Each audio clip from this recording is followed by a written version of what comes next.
Attending this presentation, you are open to the truth as it can be known, following in new ideas and actions, making for a better way of life. I'm very excited to be here today.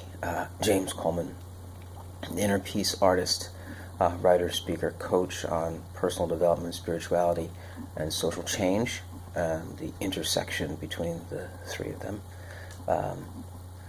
I have a blog. Check out the blog, innerpeacearts.wordpress.com, Facebook and Twitter at innerpeacearts1, and email me, innerpeacearts@protonmail.com.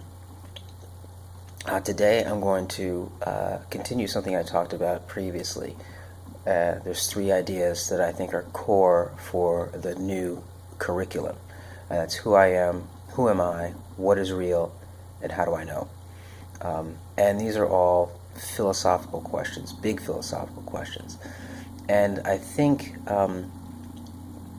one of the challenges of teaching these on a wider scale is that at the end of the day, being philosophical questions, they end up being religious questions.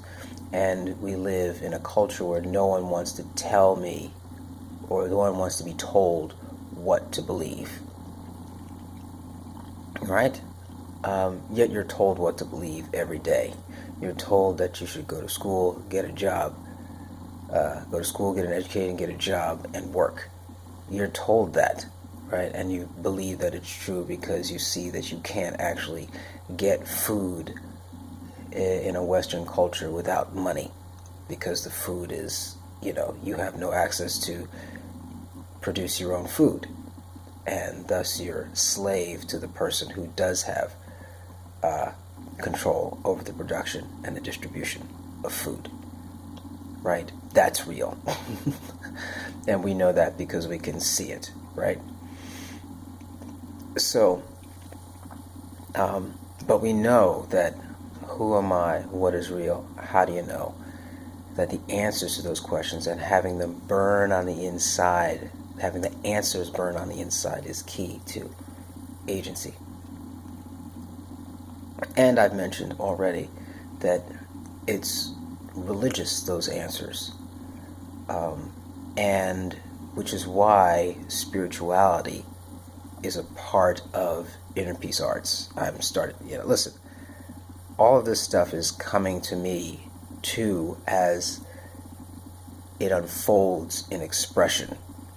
Right? But I just felt personal development, spirituality, social change, they're all intertwined for that next move. And here, if we look at who am I, what is real, how do I know?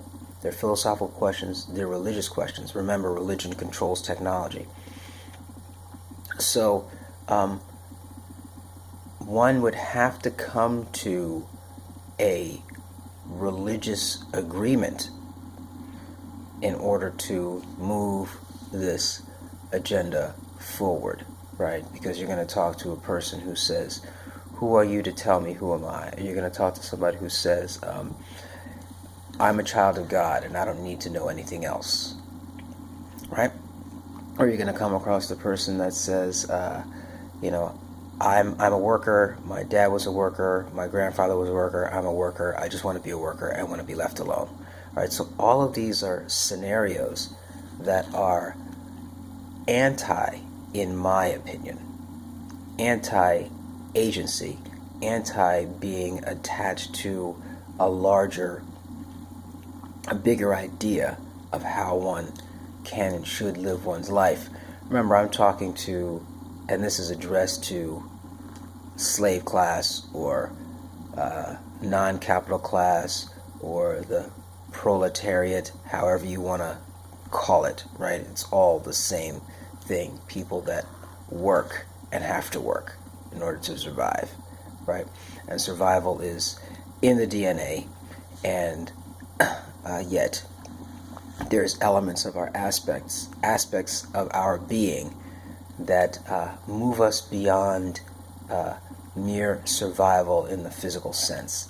And it is those aspects that are going to be unlocked by these ideas. But this is this realization that those are religious questions, and that it requires a new religion, or at least a new common base for religious perspective, is really key, right? Because most people think of religion as Christianity, Judaism, Hinduism, Islam, Jain, Confucianism, Shinto. The list goes on, right? The list of religions is endless. If you want to worship Poseidon, there's still Poseidon worshippers out there. So don't be surprised when you come across that in your travels. But my point is that if there's going to be a shift in culture, a shift in how things work, a shift in social relationships, there's going to be a religious shift as well. There's no way around it. Culture is a kind of religion. That's a big one, isn't it? Culture as a kind of religion. And when we accept that, so we know that a culture change is a religious change. And religious because it's basically based in desire and doesn't have to have any other basis whatsoever. So that's the idea today. And I think it's a really solid and concise idea, and really starts to open up the challenges and make clear the challenges of moving forward with a social change agenda. A social change agenda implies a religious change, whether people want to call it religion or not. And from an expressive point of view, you may want to avoid the word religion. But I think that for me, that's going back to this whole euphemism thing and clouding the issues in order to get people to do things. I don't know. We'll talk about that in a persuasion session, I guess. But nonetheless, we have these three ideas. They are core ideas. They are ideas that can be expanded on starting in probably around 5 years old. I think that's when you start to get a grasp of these things. And so from 5 to 12, we need a clear, everyday, probably 15-minute at least curriculum for who am I, what is real, how do you know? And either it happens in the public school or it happens at home. And so that's a clearer goal, right, for product for inner peace arts. And I've talked about it before, and it goes along with this notion of personal power. Certainly, if personal power requires you to know who you are, personal power is going to require you to know what's real so that you can wield your power. And personal power is going to require you to know how you know so that you can be confident in the knowledge that you have and its effectiveness in the real world and in shaping who you are so that you can thus shape the world around you. Fantastic.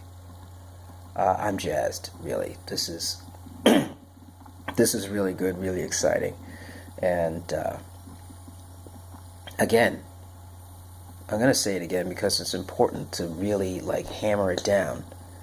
The answers to who am I, what is real, and how do you know, philosophical and religious. Notice that in academia, religion and philosophy are, they're like this, right? Religion and philosophy. And there's a reason for that. And it should scare people that they're not better trained in philosophy and religion and the impact that it has on how life is lived, right?